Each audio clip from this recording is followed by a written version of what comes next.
Next, I would like to welcome Dr. Vijayalakshmi. Madam will be talking about the shield ulcer. Madam is a phaco and refractive surgeon and HOD of the Community Medicine Department, Comtrust Eye Hospital, Calicut.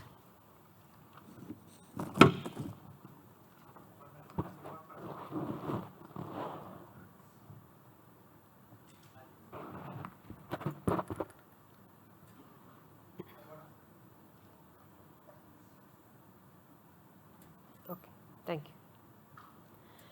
Very good afternoon to all of you. My topic is the management and tips and tricks in the management of shield ulcer.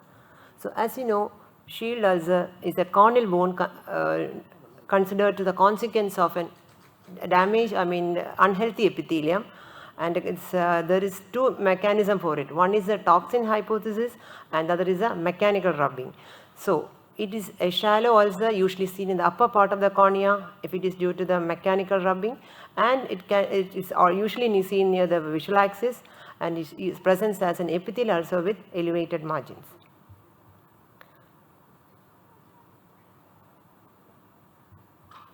Now coming to the pathophysiology. Normally our conjunctival epithelium and the corneal epithelium is devoid of inflammatory mediators. So when there is an allergen presenting, the mast cell from the stroma migrates to the epithelium and there is release of histamines, tryptase, and this causes further inflammatory reactions, and there is histamine causes the migration of the fibroblast. There is cytokines again, which also there is chemotaxis, and there will be eosinophils which is also migrates from the stroma to the epithelium.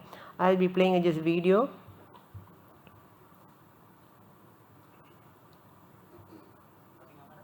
Yeah, here you can see the allergens coming onto the mast cell, and the preformed mediators like tryptase and histamine are being released along with arachidonic acid metabolites.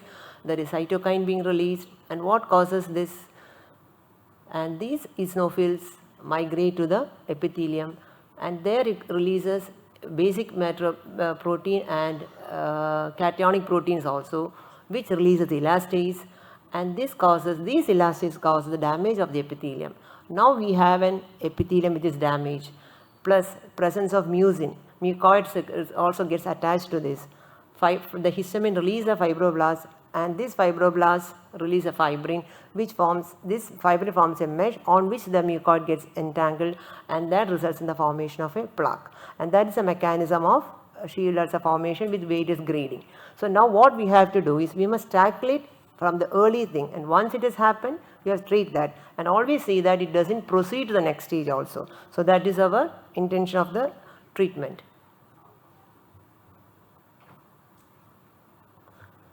So we have the limbal, palpebral and the mixed variety, and it's usually seen in the palpebral form if it is a mechanical mechanism. But as I said earlier, there is a toxin hypothesis also, the immune mediated, where we have a palpebral form of VKZ also. So initially we have a punctate epithelial erosion which goes on when that's the initial first phase. But repeated allergic response can result in the coarse epithelial keratopathy, and that can go for macro erosion and results in the Bowman's and extending into the Bowman's layer. This is a grading by Cameron's grading, shield ulcer, the grade 1, where it's also with transparent base. There is only epithelial loss. Next it goes to the deposit of inflammatory cells in the stage 2. And once, as I said earlier, fibrin and the mucoid and the inflammatory cells entangle forms a mass plaque onto the shield ulcer in the grade 3. So the management is different in each cases. So in grade 1, start with topical steroids. If you are giving a bandage contact lens, fine, but it should be closely followed up so that there is no secondary infection. And lubricants, very, very important. Once it flushes off the allergens, 2, the ocular surface is also taken care of. So grade 1, always see that doesn't go to the grade 2. That is very, very important. Prevention and progression, both you have to taken care of. In grade 2, already there is inflammatory cells. So debride it gently. Again, continue with the topical steroids. Again, antibiotics. And in cases where you have a papillae which is causing this, you can go for supratarsal steroids also. And grade 3, once there is a plaque, you have to remove it. Only then epithelialization takes place. So that should be taken care of. So you can have the medical therapy and the plaque debridement surgical therapy. In medical therapy, you get topical steroids and supratoxic steroids. And in plaque debridement, you can debride the plaque followed by amniotic membrane transplant, or you can go for a BCL. So whenever using a BCL, should be very, very careful, close observation, because our treatment should not give a second cause for the progression. Now this is a video showing a supratoxic steroid being given. Yes, this Dr. Arjun is our cornea consultant. I have taken his videos, and the other one he made it for me. Initially give lignocaine, and this is followed by our steroid, triamcinolone is given. Lift it and give it underneath the, one thing you must say, after giving supratoxic steroid, always look for, before giving steroid, document the cup disc ratio and the intraocular pressure.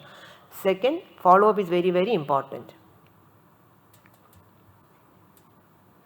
Now after debriding, as I said earlier, you can go for a bandage contact lens or amniotic membrane. When you are using the amniotic membrane, debride it, apply antibiotics, put the amniotic membrane, using a glue, that is the best.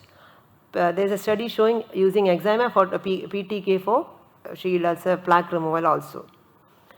Now we have a shield ulcer, we have managed it, at the earliest you must treat it. Scar formation, okay, fine, we can, it's okay. But if you get a secondary infection, that's very, very difficult. Because we have to use steroids as well as use antibiotics. So that is a double-edged thing.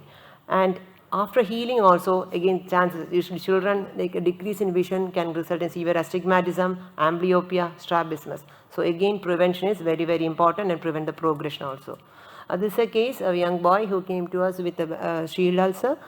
Plus the patient had a secondary infection also. So we treated the boy with fortified cephalosporin, low steroids, lotipretinol, lubricants, and later on we stepped up to the potent steroids. And this is a patient after on treatment, and it healed well, and you can see the patient was given supratoxic steroid also after that, and you can see the reducing size of the papillae. This is a case 2. This is you can see the large papillae and the grade 1 ulcer. What happened was the patient was given date for Ciprat ulcer the next day, but somehow the patient didn't turn up, and the patient came after 1 week with this infection, Streptococcus pneumoniae infection, and we had to treat this patient with antibiotics against fortified cephalosporin was given. One good thing was the elastase activity of the bacteria itself lies the plaque, so we didn't have to go for a plaque removal. And this is a patient after healing. This is a scar. Okay. Now when we have a giant papillae, how do you manage it? You can have a medical management with supratoxic steroid as I showed earlier, or you can go for surgical excision followed by a conjunctival graft, amniotic membrane or buccal mucous membrane. For completion, initially we used to use intraoperative MMC, cryo and carbon dioxide. I have no exposure with the cryo and carbon dioxide. I have given MMC. Yeah. Now the thing is, you have to treat the ulcer. If there is a papillae, you have to treat it. These are the two things which should be taken care of. Now this is a grading, Bonini grading for VKC. So the thing is, if case is a VKC in the mild case, see that it stays there and there is no progression to shield ulcer formation. In case there is a shield ulcer, we see that there is no recurrence of shield ulcer formation. These are the two things you should be taken care of. So mild, as I said earlier, you go for avoidance is the best thing. Avoidance is very, very important, followed by lubricants, and you can give mast cell stabilizer with antihistamines. Goes to moderate stage, you give the above plus you have to give pulse minus steroids.